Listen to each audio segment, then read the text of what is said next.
Well, it's hard to say because I'm still young, and so I hope I will achieve more than I've, achieved until now. But I would think for now, the fact that I'm working somewhere where I feel I have a positive impact in the world, even if indirect, the fact that I feel that I'm doing something with sense for me is really my greatest success for now. And, I've achieved that through work and also, let's be honest, a little bit of luck. It's about taking the opportunities when you're lucky enough to have them, and working to make sure they happen too.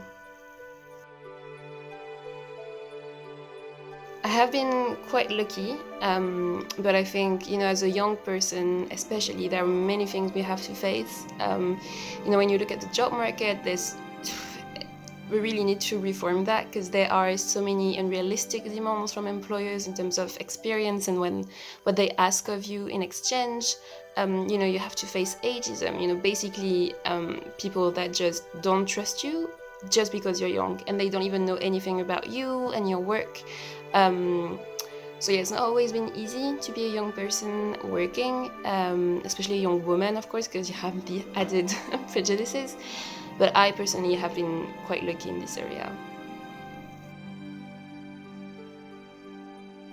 I mean, there are so many prejudices, it's impossible to just list them all. But I think that just women are not seen as leaders, and they never win in a way, because either they will be seen as too soft as leaders, or they will be seen as too alike men if they kind of conform to this, the usual way of doing things in terms of leadership. So it's very hard as a woman to be seen, to be taken seriously, right? When you want to be a leader in any area, to be honest. You really see that everywhere, but especially in terms of, leadership positions in the international domain, in politics and all of this.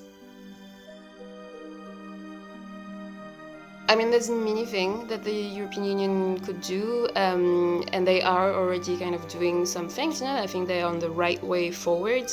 It's about leading by example, making sure that there is equal representation within their own institutions. It's about, pushing for parity in the European Parliament, working with the member states to make sure that there are, parity laws in the national member states, that there is discussion within the political parties on these issues.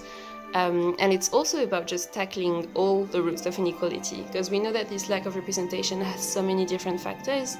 And so it's only through kind of working to resolve all inequality between women and men that you will manage to really close this gap, basically.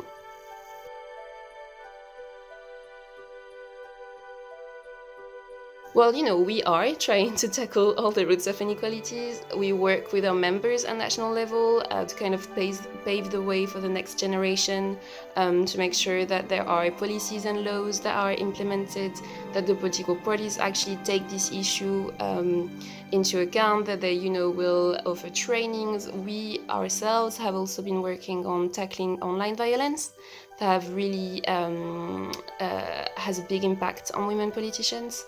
And through trainings and all of this, and we really try to do our part there. I mean, I would say, we need you there, your expertise and your experience, we need it to make sure that all decisions that are taken will not negatively impact women, and you have the right to be there and you belong there, and no one can tell you the contrary. And you don't have to change yourself really to have this political career.